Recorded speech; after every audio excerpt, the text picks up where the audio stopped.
دن ہم یہ دیکھتے ہیں کہ فورس میرجز جہاں پہ زبردستی ہندو بچیوں کو اغوا کیا جاتا ہے, پھر ان کو مسلمان کیا جاتا ہے, پھر ان کے ساتھ نکاح پڑھا دیے جاتے ہیں. It does happen. دیکھیں ویری ویل, زیادہ تر دیکھیں یہ سندھ کے علاقے میں ہو رہا ہے, اور وہاں پہ باقاعدہ پورے گروپس ہیں جو اس کے اوپر کام کرتے ہیں. اب میاں مٹھو کا نام تو آپ نے سنا ہوگا, مطلب ان کے ساتھ وہ, لیکن سندھ گورنمنٹ کیا کر رہی ہے؟ سندھ گورنمنٹ نے ایکچولی جب ہم لوگوں نے ویمنز رائٹس موومنٹ میں بہت زیادہ شور اٹھا اور اس پورے گروہ کی نشاندہی کی گئی کہ یہ بہت ایک طرح سے منصوبہ بندی کے ساتھ جو ہیں وہ بچیوں کو اغوا کرتے ہیں, کیونکہ کیا وجہ ہے کہ وہاں پہ نہ تو ہندو لڑکے مسلمان ہو رہے ہیں, نہ بڑی عمر کی عورتیں مسلمان ہو رہی ہیں, لیکن ینگ لڑکیاں جو ہیں ان کو آپ کہتے ہیں کہ جی وہ اسلام سے متاثر ہو کے وہ مسلمان ہو رہی ہیں. بیسیکلی ان کو زبردستی ان کو فورس میرجز اس طرح سے ہے کہ ان کو اغوا کیا جاتا ہے, پھر ان کو زبردستی ان کی شادیاں کر دی جاتی ہیں. تو اس کے اوپر وہ میاں مٹھو وغیرہ کے خلاف ہم لوگوں نے جب سارے ثبوت پیش کیے تو پیپلز پارٹی نے ان کو پھر اپنی ممبرشپ ان کو ختم کی تھی اس وقت. لیکن یہ سلسلہ وہاں پہ بھی ابھی بھی جاری ہے, اور یہی وجہ کہ بہت سارے آپ دیکھیں کہ مذہبی اقلیتوں کے لوگ جو ہیں, جب پاکستان بنا تو تقریباً اس وقت کوئی 18% کے قریب جو تھی مذہبی اقلیتیں تھیں, ابھی 2% رہ گئے ہیں, کیونکہ لوگ اپنے آپ کو نہیں اب محفوظ سمجھتے. اور ہمارے لیے شرم کی بات ہے کہ کیونکہ مسلمان جو معاشرے ہیں یا اسلام کے اندر تو بہت زیادہ رائٹس دیے گئے ہیں, مذہبی اقلیتوں کے حوالے سے منورٹیز کے بہت زیادہ رائٹس ہیں. تو وہاں پہ بھی میں سمجھتی ہوں کہ ہماری ریاست و ہمارا سماج بہت حد تک جو ہے اس میں ناکام ہو رہا ہے, ہم بجائے اس کے کہ ہم مذہبی اقلیتوں کو مکمل ایک تحفظ دیں. آپ دیکھیں آئے روز اٹیک ہوتے ہیں. اسی سے ضرور کہ مسلم کرسچن ڈائلاگ فورم بھی ہے. جی جولیس شالق صاحب ایک دن ہمارے پروگرام میں آئے, وہ بھی کہہ رہے تھے کہ ہمیں منظور ہے یہ ساری چیزیں, ہم بہتری کی طرف بڑھ رہے ہیں. اسی طرح مجھے یہ بتائیں, آپ ہیومن رائٹس علماء اسکالرز اکٹھے بیٹھ کے جو چیزیں آپ سمجھتے ہیں ریزرویشنز ہیں یا ان کی ہیں, کوئی ایسا فورم تو ہو کہ مل بیٹھ کے کوئی کامن ایجنڈے پہ آگے بڑھ سکیں؟ دیکھیں ڈاکٹر صاحب ہے انٹرفیتھ ہارمنی کے اوپر بہت سارے لوگ کام کر رہے ہیں, بہت سارے فورمز ہیں, ہم بھی ان فورمز میں بیٹھتے ہیں, اور جہاں پہ ان چیزوں کے اوپر گفتگو بھی ہوتی ہے, بات بھی ہوتی ہے, اور کوشش ہوتی ہے کہ جو کیونکہ مذہبی اقلیتوں کو اگر آپ دیکھیں کہ سماجی حوالے سے, معاشی حوالے سے, سیاسی حوالے سے, کیونکہ وہ بہت پیچھے رہ گئے. جس طرح ہم عورتوں کی بات کرتے ہیں نا کہ اگر عورتیں جو ہیں وہ سماج میں معاشی اور سماجی حوالے سے یا پولیٹیکل حوالے سے اگر وہ پیچھے رہ گئے ہیں, تو پھر ریاست کی ذمہ داری ہے کہ کوئی اس طرح کے جس کو ہم کہتے ہیں نا افرمیٹیو میئرز کر کے خصوصی اس طرح کی اقدامات کریں کہ ان کو آگے لایا جا سکے. اسی طرح مذہبی اقلیتوں کے لیے بھی مثال کے طور پہ جیسے وہ کہتے ہیں کہ ہمیں جو ہے ان کی جو سیٹیں ہیں ان کو ان کی آبادی کے مطابق اس کو انکریز کیا جائے, یا مذہبی اقلیتوں کا جو کوٹا مقرر ہے جابس میں وہ ان کو ملنا چاہیے. آپ دیکھیں اگر آپ ہر جو منسٹری یا ڈپارٹمنٹس کو اگر آپ تجزیہ کریں تو وہاں پہ منورٹیز کے لیے جو سیٹیں مختصر ہیں اس کے اوپر ان کی اپوائنٹمنٹ نہیں ہوتی ہے. ڈاکٹر صاحب ایک ایشو ہو رہا ہے. ہاں جی, ابھی پچھلے دنوں میں اسکالرس کو بھی سنا کہ پاکستان میں عدالت قائم ہے. انڈیویژلی اسلام میں بھی ہے کہ no one is allowed to take the law in his hand. Absolute personal law کوئی ہینڈ میں نہیں لے سکتا. کسی کا قتل ہوا ہے, جرم ہوا ہے, کچھ بھی ہوا ہے, وہ عدالت موجود ہے, نظام ہے, پوری ریاست ہے, اس پہ تو اتفاق ہے. بالکل. اب مسئلہ یہ ہے کہ کچھ لوگ جو بلیسمی کے حوالے سے انوالو ہوتے ہیں, وہ پورا پروسیکیوشن پروسیس ہوتا ہے, وہ عدالتوں سے چھوٹ جاتے ہیں. پھر اسکالرس کی علماء کا یہ کہنا ہے کہ اسٹرانگ ایویڈنس ہوتی ہے, ہنی ٹریپ کے ذریعے ہو یا دوسرے, ایون ڈی این ایس کا بھی بہت ساری رپورٹس آئیں. تو وہ کہتے ہیں پھر اس کا امپریشن پبلک میں یہ جاتا ہے کہ عدالت نے چھوڑ دیا تو عدالتوں پہ کوئی اعتماد ہی نہیں کرتا. تو وہ امپریشن لیگل سائیڈ میں جو سکم ہے, چاہے وہ گلٹی ہے اصل میں یا نہیں ہے, دونوں سائیڈ پہ یہ کمپلیکیشن کیسے دور ہوگی؟ لیکن ڈاکٹر صاحب مسئلہ یہ ہے نا کہ بلاسفمی کے حوالے سے اگر آپ کسی کو اکیوز کر دیں مثال کے طور پہ, تو عدالتوں, آپ کو پتہ ہے کہ یہ ججوں کو بھی بلاسفمی کیس کے اندر, مجھے ایگزیکٹلی یاد نہیں لیکن شاید فیصلہ آباد میں سول جج نے اس بندے کو چھوڑ دیا تھا, تو اس جج کو قتل کر دیا گیا تھا. تو اکثر آپ دیکھیں کہ بلاسفمی کے کیسز جب عدالتوں میں جاتے ہیں نا, تو عدالتوں میں ججز کو جرت نہیں ہوتی ہے کہ وہ ان لوگوں کے لیے کے حق میں فیصلہ دے سکیں جیسے جس سے ثابت ہو کہ انہوں نے یہ بلاسفمی نہیں کی. تو اس ایک مطلب پورا ایک ماحول بنا دیا گیا ہے کہ جہاں پہ ایک موب وائلنس وہ اکٹھے ہو جاتے ہیں. آپ کیا سمجھتے ہیں انٹرنیشنل پریشر بعض علماء کے اسکالرس کہتے ہیں کہ اوور ویلمنگ ایویڈنس بھی ہم دیتے ہیں, پورا پروسیس فالو ہوتا ہے, پھر جج صاحب چھوڑ دیتے ہیں.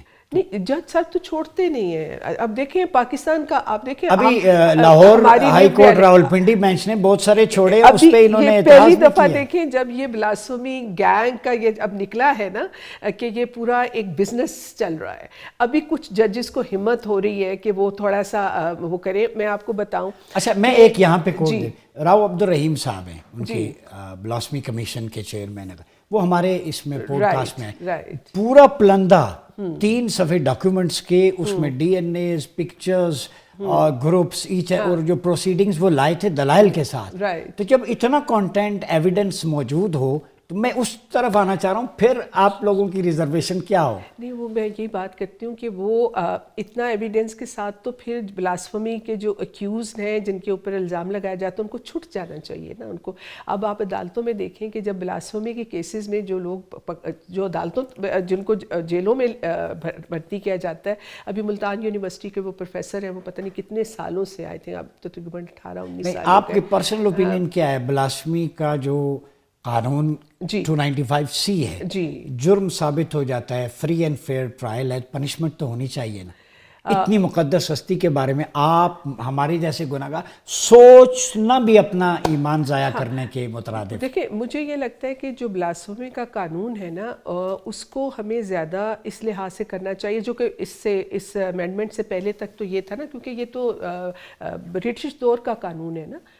یہ بیسیکلی جو بلاسفمی لا ہے یہ کلونیل لا ہے, برٹش لا کے زمانے, اسلامک لا بھی ہے, لیکن جب ہم نے اس کو لیا تو بیسیکلی یہ کلونیل لا تھا, پھر ہم نے اس کو اڈاپٹ کیا کیونکہ بہت سارے لاز وہی ہیں نا اسلامک ریاست میں جو کہ. لیکن ایک چیز لیٹ می کلیئر, یہ جو ہے لا نا, اس میں بڑی خوبصورت بات آپ کو بتاؤں, اسلام میں قرآن میں سبسٹنس موجود ہے, پروسیجر احادیث سنت میں موجود ہے. جو میں پروسیجر کی بات کر رہا ہوں اس میں بہتری لائیں تاکہ کوئی بے گناہ بھی نہ مارا جائے. بالکل, میں وہی بات تاکہ یہ کاز جو معاشرے سے وہ فساد وہ بھی ختم ہو جائے. ڈاکٹر صاحب اس میں 2 چیزیں, ایک تو یہ ہے نا کہ ہمارے پاکستان میں گو کہ میجورٹی مسلمان ہیں, لیکن ظاہر ہے یہاں پہ کرسچن بھی ہیں, ہندو بھی ہیں, دوسرے مذاہب کے لوگ بھی ہیں. ایک تو یہ ہے کہ یہ لا کو صرف اسپیسیفکلی اسلام کے حوالے سے نہیں ہونا چاہیے, تمام مذاہب. اگر یہ ہے اسلام میں تمام, سیدنا عیسیٰ علیہ السلام ہمارے لیے مقدس ہے, ان پر ایمان کے بغیر ہمارا ایمان مکمل نہیں ہوتا. سب کا انبیاء پہ, بکس پہ, لیکن فائنل اتھارٹی جو آپ سسٹم کی ہے اس کے مطابق. جس کا آپ وہ کر رہے ہیں نا, یہ جو ضیاء الحق نے امینڈمنٹس کی تھی نا, اس کے اندر یہ ہو گیا کہ اس کو اسپیسیفک کر دیا گیا ہے کہ اگر حضور پاک کے حوالے سے آپ کوئی بات کریں گے یا قرآن کے حوالے سے. ایک تو یہ ہے کہ لیکن اس میں یہ بھی ہے تمام جو مذاہب کے ماننے والے مقدسات ہیں اس میں شامل ہے. ڈیفائلنگ آف دا ہولی قرآن 298 ہے, اور اس میں کسی بھی اسکرپچر کو, ہولی اسکرپچر کو, کسی بھی اس کو آئی تھنک اس کو آپ دیکھیں سیکرڈ شامل ہے, لیکن اس کی سب کلازز میں شامل ہے. اس کی سب کلازز میں ایک تو یہ کہ اس کو اسٹرینتھن کرنے کی ضرورت ہے, اور دوسرا وہی آپ کی بات ہے کہ یہ جو آپ نے کہا نا کہ امینڈمنٹ, آپ کو یاد ہوگا کہ حدود آرڈیننس پاس ہوا تھا جو کہ ٹھیک ہے, وہ 20-22 سال ہم کہتے رہے کہ یہ اسلامک لا نہیں ہے, اسلام کے مطابق نہیں ہے, کیونکہ اسلام میں یہ ہے کہ حدود آرڈیننس اس حوالے سے کہ اگر کوئی اڈلٹری ہے, ٹھیک ہے, تو اس کے اندر یہ ہے کہ اگر 4 مسلمان مرد گواہ ہوں تو پھر آپ اڈلٹری, اور انہوں نے دیکھا ہو تو آپ اڈلٹری کی سزا دے سکتے ہیں, ٹھیک ہے. تو اس وقت کا جو حدود آرڈیننس تھا اس کے اندر ضیاء الحق نے یہ کر دیا تھا کہ جو ریپ کے کیسز تھے اس میں بھی عورتوں سے یہ ڈیمانڈ کی جاتی تھی کہ اگر آپ رپورٹ کر رہے ہیں کہ آپ کے ساتھ جو ہے وہ ریپ ہوا ہے, تو وہ کہتے تھے کہ آپ 4 مسلمان مرد گواہ لے کر آئیں.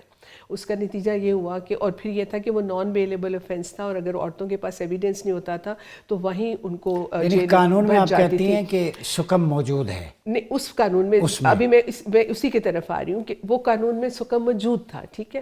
22 سال عورتوں جیلیں جو تھیں وہ عورتوں سے بھر گئی تھیں اندر حدود آرڈیننس, اور ہم چیختے تھے کہ بھئی یہ اسلامک لا یہ نہیں ہے, اس میں آپ امینڈمنٹ کریں. امینڈمنٹ کیا ہوئی جو کہ پھر مشرف کے دور میں ہوئی تھی, ویمنس پروٹیکشن ایکٹ, جو آیا تھا 2010 میں. اس میں یہ صرف انہوں نے پروسیجرل چینج کیا کہ پہلے یہ ہوتا تھا کہ آپ مثال کے طور پہ کوئی بھی مرد اس کو اپنی عورت سے مسئلہ ہے وہ جا کے پولیس میں جا کے رپورٹ کرتا تھا کہ جی مجھے میری عورت جو ہے میں بھی کوئی غلط کام کر رہی ہے تو وہ اریسٹ ہو جاتی تھی, وہ نان بیلیبل افینس تھا. اس میں انہوں نے امینڈمنٹ یہ ہوا کہ پولیس رجسٹر نہیں کرے گی, جو کمپلیننٹ ہے وہ جج کے پاس جائے گا, سول جج کے پاس جائے گا, وہاں اس کو رپورٹ کرے گا. اگر وہ غلط ثابت ہوتا ہے تو قذف کا قانون اس پہ لاگو ہو جائے گا. آپ یقین کریں کہ صرف اس امینڈمنٹ سے یہ ہوا کہ حدود کے اوپر کیسز بننے بند ہو گئے, جیلیں خالی ہو گئیں. اب آپ جا کے دیکھیں, ابھی میں نے جیلوں کو وزٹ کیا ہے. یہ آپ وہی بات کریں, یہ تو شریعت کے مطابق آپ بات کر رہے ہیں. یہی بات کر رہی ہوں کہ اگر اس طرح کا کم از کم تبدیلی لے کر آئیں, میں جو سمجھ رہا ہوں پروسیجرل امینڈمنٹ کم از کم کر being a human right activist, جی قرآن خوبصورت ہے, نبی صلی اللہ علیہ وسلم کی تعلیمات خوبصورت ترین ہیں, اسلام خوبصورت ہے, اس کو ایکسپلین کرنے والے کچھ لوگوں نے دھندلا بنا دیا ہے. باقی آپ کو مسئلہ قرآن و سنت سے نہیں ہے, نبی پاک سے نہیں ہے, ایسا ہی ہے. بات ہی یہی ہے. دیکھیں بات ہی میثاق مدینہ اس دن جے سالک صاحب نے کہا ہمیں وہ منظور ہے قانون کے طور پر. ظاہر ہے اس کے اندر آپ دیکھیں انکلوسیوٹی کا ایلیمنٹ ہے نا. وہ بات ہم یہی کر رہے ہیں کہ مسلمان جو معاشرے ہیں وہ اسلام کی جو انٹرپریٹیشن جو لوگ کر رہے ہیں, اب آپ دیکھیں نا کہ جو آپ نے ہمارے کونسل آف اسلامک آئیڈیالوجی میں لوگوں کو بٹھایا ہے, ان مولوی حضرات دیکھیں جس طرح آپ دیکھیں, میں نے اگر یونیورسٹی آپ پڑھا رہے ہیں, ہم نے پی ایچ ڈی کیا, ہم نے کوئی ڈگری لی ہے, یہاں پہ ہر بندہ جس کو کچھ بھی آتا جاتا نہیں ہے وہ فتوے دے رہا ہے, اس کو آپ نے کسی مسجد میں بٹھا دیا ہے, وہ لوگوں کے اندر جو ہے ایک مس انٹرپریٹیشن آف جو ہے اسلام اور قرآن کر رہا ہے, جس سے مسائل پیدا ہو رہے ہیں. ایک اسٹوڈیو میں جی ٹھیک ہے, بالکل 3 فٹ کے فاصلے پہ بالکل بات کر رہے ہیں. گفتگو کر میں مدرسے میں سے بھی پڑھا ہوں, یونیورسٹی سے ڈاکٹریٹ بھی کی ہے, میرے آرٹیکلز ہیں, پبلیکیشنز ہیں, بالکل, لیکن میں جاننے کی کوشش کر رہا ہوں, آپ مجھے سن رہی ہیں بڑی پیشنس کے ساتھ, ہارمونی کے ساتھ میں سن رہا ہوں.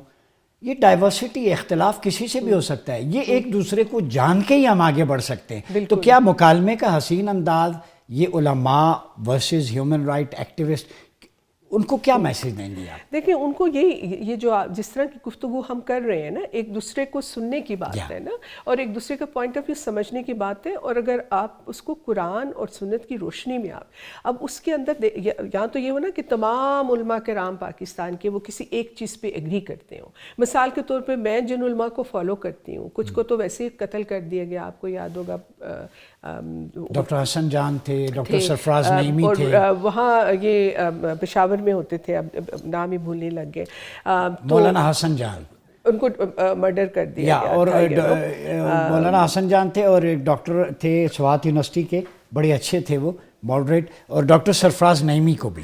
اچھا, ڈاکٹر سرفراز نے وہ اتنا نہیں مجھے معلوم, لیکن ایکسٹریمزم کے خلاف بولا تو سوسائڈ کا نشانہ. غامدی جیسے لوگ جو ہیں, ڈاکٹر غامدی, جاوید غامدی جیسے لوگ جو ہیں, اب ظاہر وہ پاکستان, ٹھیک ہے آپ ان سے اختلاف کسی کو ہو سکتا ہے, لیکن آپ نے ان کی زندگی اتنی مشکل کر دی کہ وہ پاکستان میں ذات سے نہ ہو, ان کے آبجیکٹ سٹف سے کریں. سٹف سے کریں. یہ بڑی خوبصورت بات کی آپ نے, اختلاف دلیل سے ہو, شخصیت سے نہ ہو. پریسائزلی آپ کی اپروچ سے ہو سکتا ہے, اور پھر یہ ہے کہ دلیل سے بھی اختلاف کا مطلب یہ نہیں کہ ایک دوسرے کی جان کے دشمن ہو جائیں اور آپ اپنے قانون کو اپنے ہاتھ میں لے کے آپ ان کی زندگیاں عذاب کر دیں. تو کہنے کا مقصد یہ ہے نا کہ ہمارے ہاں مسئلہ یہ ہے, اب دیکھیں خطبے کا ابھی وہ آپ کے جو فیلڈ مارشل انہوں نے کہا ہے نا کہ یہ ریاست کا کام ہے کہ اگر جہاد کی کال دینی ہے تو وہ صرف ریاست دے سکتی ہے, ٹھیک ہے, کوئی اور گروپ نہیں. یہی اسلامک پوائنٹ آف ویو. تو اب دیکھیں نا اسی طرح جو اسلام کی انٹرپریٹیشن ہے نا, وہ بھی ریاست کو چاہیے, اگر آپ کہہ رہے ہیں کہ وہ پھر تمام جو پروگریسو علماء کرام ہیں اس میں خواتین بھی ہیں. ہاں, یہ نہیں ہے, اب دیکھیں کونسل آف اسلامک آئیڈیالوجی آپ نے بنائی ہے, لیکن اس میں نہ عورتوں کی ذمہ داری. ایک خاتون پہلے وہ رحیلہ تھیں, یہ جو آپ کے کسی نہیں, آج تک کبھی انہوں نے کبھی سول سوسائٹی سے, جب دوسرے پوائنٹ آف ویو کو نہیں لیں گے تو کیسے آگے بڑھیں گے؟ پریسائزلی. تو آپ کو پھر ایک ایسا ادارہ آپ بنائیں نا کہ جہاں پہ لوگ بیٹھ کے ایک پروگریسو انٹرپریٹیشن. اچھا, آخری سوال ہے کیونکہ وقت ہمارا ختم ہے. میں نے آپ کو کچھ بکس دی ہیں. جی جی, دیکھیں نا, لیونگ کریشن ان اسلام, اس پہ میرا کام ہے, ہم نے خلافہ ماڈل کی. اب لفظ خلافت ہے, اب آپ جب پڑھیں گی نا, سعد نذیر صاحب چیئرمین تکمیل پاکستان, ہم کہتے ہیں اسلامک ویلفیئر اسٹیٹ ہو, اور وہاں پہ سب کے حقوق ہوں, ہیومن رائٹس ہوں، وہ جو ماڈل ہے اصل ایسنس لائیں، جی اس پہ آپ کیا کہیں؟ بالکل، میں سمجھتی ہوں جی ویلفیئر اسٹیٹ کا جو کانسیپٹ ہے وہ آلریڈی اسلام کے اندر موجود ہے. آپ دیکھیں زکوٰۃ کے حوالے سے تو آپ زکوٰۃ تو عملاً یہاں معطل ہے. بالکل، اور جن کو دینی، جن کے پاس زیادہ پیسہ ہے وہ آپ دیکھ لیں کہ وہ بلکہ وہ تو زکوٰۃ کیا، وہ نہ ٹیکس دیتے ہیں نہ زکوٰۃ. تو کہنے کا مقصد یہ دیکھیں ایک سوشل ویلفیئر اسٹیٹ کا جو کانسیپٹ ہے وہ اسی کو لاگو پاکستان میں کرنے کی ضرورت ہے. اور جو سوشل ویلفیئر اسٹیٹ ہے اس کے اندر تمام سٹیزنس کے جو فنڈامنٹل رائٹس ہیں، ان کا right to education, right to health, right to جو ہے اکنامکلی مطلب بااختیار ہونا، خود ان کا فائنینشیل معاشی طور پہ خود مختار ہونا، اور ڈگنیٹی، اور ہر طرح کے وائلنس سے جو ہے نا فریڈم فرام وائلنس. یہ وہ تمام فنڈامنٹل رائٹس ہیں جو ویلفیئر اسٹیٹ کی ذمہ داری ہے کہ وہ انسانوں کو. اچھا آخر ایک کمنٹ کر دیں، یہ میں اس لیے پوچھ رہا ہوں کہ ایک میسج جو ہے نا ہمارا دوسرا طبقہ وہ بھی لوگوں کی طرح طرح کی ایک پرسیپشن ہوتی ہے. میں آپ سے کہوں آپ بھی بلیور ہیں، میں بھی مسلمان بلیور ہوں، جی ٹھیک ہے. ایک لائن میں آپ صلی اللہ علیہ وسلم کی ہستی پہ ایمان ہے، نبی اور رسول ہونے کی حیثیت ساری، ایک لائن میں اگر آپ سے پوچھوں کہ حضور نبی کریم علیہ الصلوۃ والسلام، مرسی فار ہول ہیومینٹی، ان کو اگر آپ ڈیفائن کرنا چاہیں اپنے ذہن سے ایک لائن میں کیسے کریں گے؟ دیکھیں میں سمجھتی ہوں کہ جسٹس، ہی واز لائک ہر انسان میں irrespective of race, gender, ethnicity, class, مطلب انہوں نے جسٹس کی بات کی، ہر انسان کے ساتھ ایک انصاف کی جو ہے وہ بات کی. اور وہی عدل اور انصاف کا نظام جو ہے وہ میں سمجھتی ہوں کہ پوری دنیا میں اس کو نافذ کرنے کی ضرورت ہے. بہت شکریہ ڈاکٹر فرزانہ باری صاحب. کچھ نہیں کہہ سکتا اس ورڈ کے بعد کہ جسٹس. بہت خوبصورت. نبی اکرم صلی اللہ علیہ وسلم کی زندگی کا ایک پہلو without discrimination of class, creed, language, culture, سب کے ساتھ ایک جیسا برتاؤ اور انصاف. معاشرے جسٹس سے پنپتے ہیں. اگر آپ صلی اللہ علیہ وسلم کا یہ ایٹریبیوٹ ہی ہم آگے لے کے چلیں تو کوئی طبقہ نہیں ہے جو اس ملک کی کنٹریبیوشن میں، ویلفیئر میں، ڈیولپمنٹ میں آگے نہ بڑھ سکے. سوشو اکانومک ماڈل کی بات بھی انہوں نے کی، زکوٰۃ بھی کی، اور جو ڈسکرمنیٹری لاز ہیں خواتین اور بچوں کے حوالے سے اس پہ حکومت ختم کرے. اور ایک بات جس سے میں بہت زیادہ ایگری کروں گا وہ اسلامی نظریاتی کونسل ہے. اس میں جب آپ قانون سازی کے لیے ریکمنڈیشنز تیار ہوتی ہیں، اسکالرس ایک تو اس کو ریسٹرکچرنگ کی جائے، اس میں میرٹ بیس جو سبجیکٹ اسپیشلسٹ ہوں. دوسرا اس میں مائنورٹیز کا بھی وہاں پہ نمائندہ ہو، ہیومن رائٹس کا بھی ریپرزینٹیٹیو ہو، سول سوسائٹی کا بھی ہو، تاکہ سارے ڈسکس کریں. جب سب کا ڈسکشن کے بعد ایک نیریٹو کولیکٹیو وزڈم لے کے آئے گا تو ابھرتا، نکھرتا، دمرتا پاکستان آپ دیکھیں گے. اپنا بہت خیال رکھیے. اپنے میزبان ڈاکٹر عمر ایاز عباسی کو اجازت دیجیے. اللہ حافظ.